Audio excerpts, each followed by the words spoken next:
Alright, hello tennis guys and welcome to my channel. So huge congratulations to the Czech team who beat the Team USA in an epic match 3-2 in the Davis Cup qualification for the Bologna final.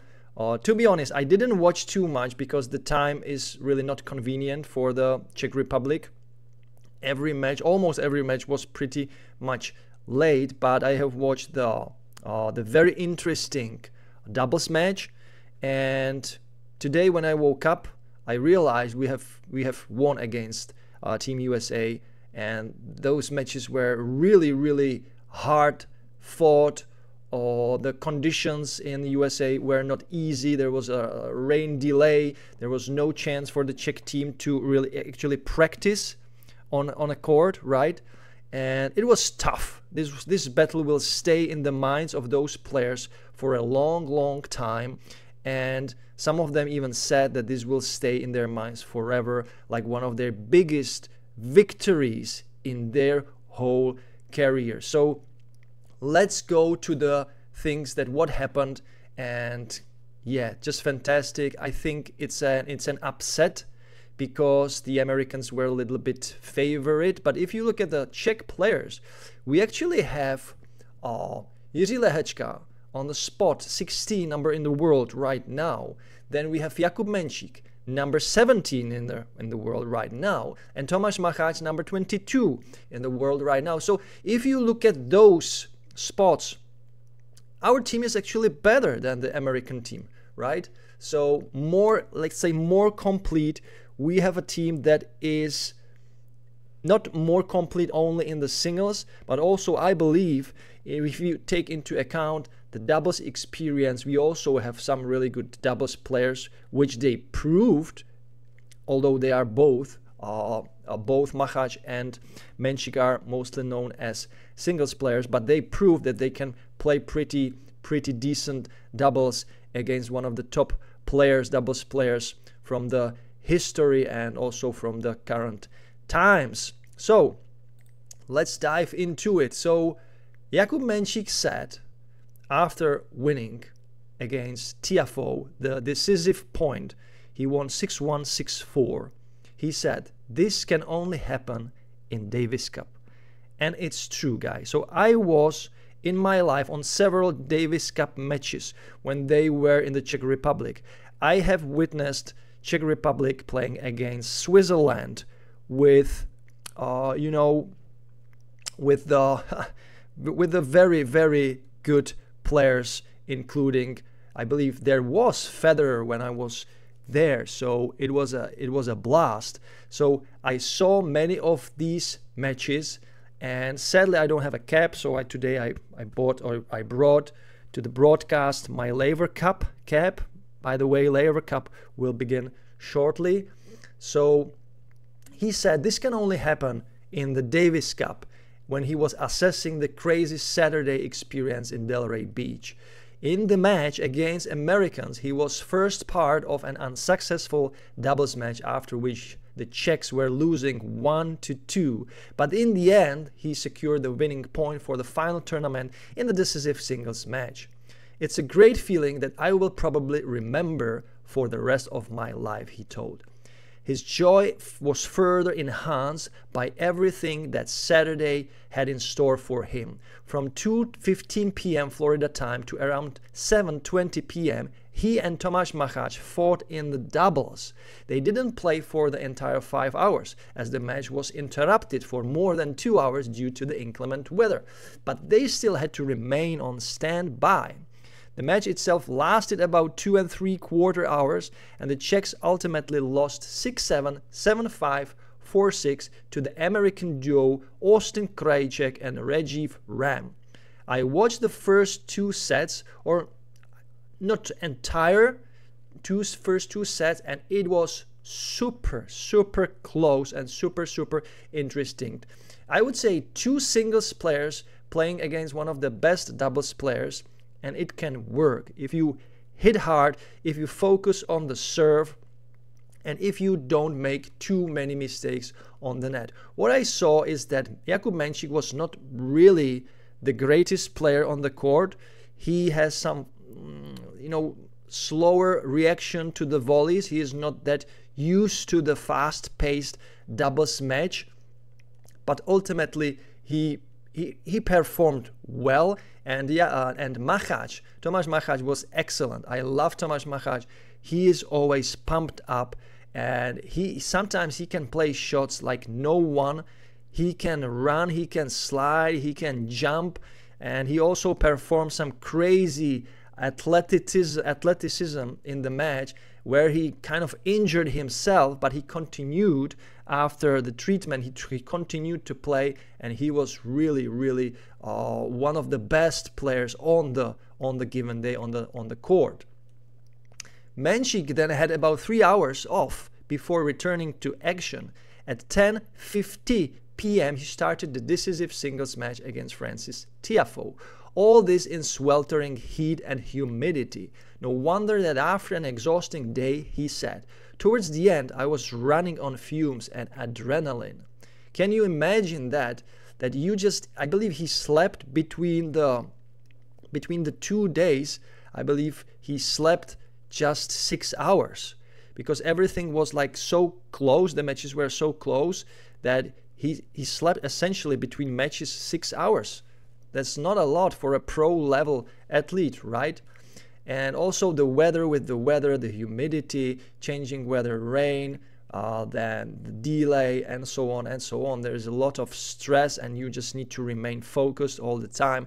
Very tough conditions. But when he fired an ace on the second match point around midnight local time, sending the Czechia team to the final tournament, he still found the strength to celebrate with the team. Everything went through my mind. Scoring the decisive point for Czechia and qualifying for the final tournament is a great feeling that I will probably remember for the rest of my life. The Davis Cup is so special that I'm able to squeeze the maximum out of myself. Truly, Davis Cup has always been something that I almost ultimately put it maybe even beyond Grand Slams, because the team competition has such different type of energy. The spirit, the camaraderie, it's something that tennis players don't experience through their careers, because tennis is so individual sport that you live in your bubbles.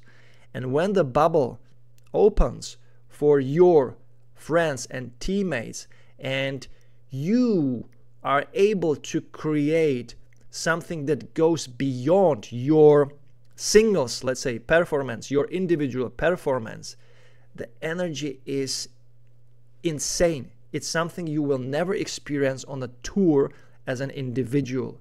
This happens only in the team competition events, and the Davis Cup was always electrifying, or I would say so special. It gives you goosebumps. Whenever I was on a match in the Czech Republic, in the Prague, or I believe in the Ostrava, or where it was also, witnessing Davis Cup, I was, goosebumps everywhere. Tears were like falling down when we won. And amazing. You can't experience it on an individual singles, let's say, level on the tour. So everything went through his mind. So he certainly demonstrated then that on Saturday he defeated Tiafoe in an hour and a quarter, including doubles, and played a total of 4 hours on Saturday. I don't remember much about the match itself. I went into it knowing that I had to give it my all to make it happen. A lot has happened in these 2 days, and I'm very happy that we did it as a team and that I did it for myself, he said, with the relief after the exhausting program. Against Tiafoe, he was able to rely on his greatest weapon, which is the quality of the serve. He hit 81% of his first serve into the court and helped himself with 7 aces, the most important one coming on the second match point. In addition, he allowed his opponent only break while converting 4 out of 11 himself. I have to win the decisive point at all costs, he thought to himself. It was 2-2 and I was responsible for both lost points. He recalled the lost doubles and Friday's duel with Taylor Fritz. I had already spent 3 hours on the court in doubles, and on top of that I had only slept 6 hours the night before. Here we go. I finished at midnight on Friday, played doubles at 2 a.m. on Saturday, and was back on court for another singles match at 11 a.m. He summed it up. That probably only happens in the Davis Cup. The fact that we succeeded makes it even sweeter. So what's more, it was in front of crowd of Czech fans who managed to rival the American fans in Delray Beach. Hats off to them. I thank them for their support, for pushing us forward. Menšík smiled. The atmosphere here was really great. The Americans know how to put on a good show. Just like the tennis players who really gave it their all. Menšík didn't get much rest after losing the doubles match, as he waited to see how his colleague Jiří Lehečka would fare against Fritz. If he lost, Menšík wouldn't have to go back on court. I knew that Jiří was playing a very difficult match. I was pumped up with adrenaline, not knowing whether I would play or not. We had a great support team around us that kept us together all week. And the physical fitness I showed in the last match is, of course, also thanks to them. The entire Czech team supported the players on the bench during the matches and enthusiastically high-fived them after their victory. And even Captain Tomáš Berdych, sounds familiar, looked dully proud of his players after their great fight. Having him as a captain is a huge advantage for us, said Menšík. He knows when to speak and when not to speak. You can see how he perceived the game when he played himself. Thanks to him, I feel calm and have the right energy I need on the court. That's the beauty of someone who experienced tennis into the most detail. That's Tomáš Berdych, one of the greatest Czech players who ever walked on a tennis court. He is super experienced. He is super successful in the Davis Cup when he was playing with Radek Štěpánek. And he truly knows where to stay calm and when to say something, but not just too much.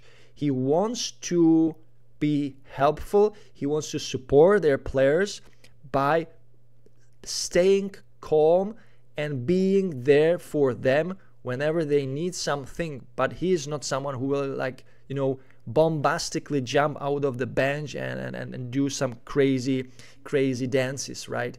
He is the true pillar who is there and who just observes the situation and can tell you small tweaks to the game, but not too much that would just take away the responsibility of the player, because it's always on the player, not the captain, how the match truly evolves, right?